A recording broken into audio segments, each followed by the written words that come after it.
இன்றே டவுன்லோட் செய்து உங்கள் ஃபேவரட் ஷோக்களை என்ஜாய் பண்ணுங்க. மகா, நீ எங்கதான் இப்படி சாப்பாடு செய்ய கத்துக்கிட்டேனே தெரியல. இவ்ளோ டேஸ்டான சமையலை நான் இது வரைக்கும் எங்கேயுமே சாப்பிட்டதில்ல. வேற லெவல் இல்லப்பா? ஆமா காவேரி, உண்மைய சொல்லணும்னா மகாவோட சமையலை சாப்பிட்டா அப்படியே எங்க அம்மா சமையல் தான் ஞாபகத்துக்கு வருது. அப்படியே எங்க அம்மாவோட கைப்பக்குவம். என்னங்க, அவ சமையல் நல்லா இருக்கு, ஒத்துக்கிறேன். அதுக்காக இவ சமையல் அத்தை சமையல் மாதிரி இருக்குன்னு சொல்றதெல்லாம் கொஞ்சம் ஓவர் தான்.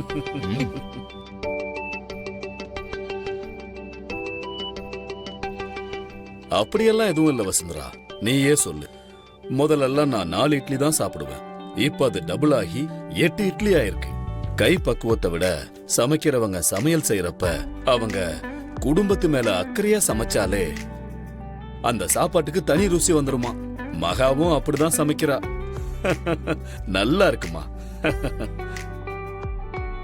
மாமா, அப்படி என்ன சமைச்சிருக்கான்னு ஆளாளுக்கு போந்துகிட்டு இருக்கீங்க.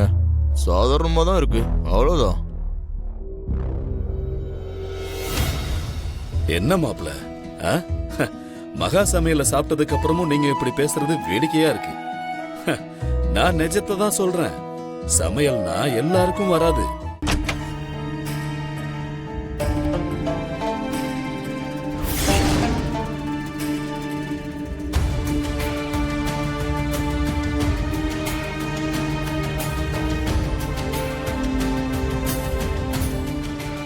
அப்புறம் எல்லாரும் சமைப்பாங்க மாப்ள. ஆனா பக்குவம் தெரிஞ்சு சமைக்கிறவங்களால மட்டும்தான் இந்த அளவுக்கு ருசியா சமைக்க முடியும். நீங்க எங்க அம்மா சமையல சாப்பிட்டது இல்ல, அதனாலதான் இப்படி பேசுறீங்க. அவங்க சமைச்சாங்கன்னு வைங்களேன், தெருவே மணக்கும்.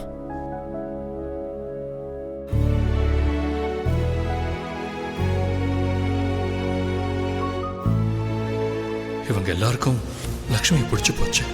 வந்த கொஞ்ச நாள்லயே தாத்தா பாட்டி எல்லார் மனசுலயும் இடம் பிடிச்சிட்டா. போதும் போதும் மாமா.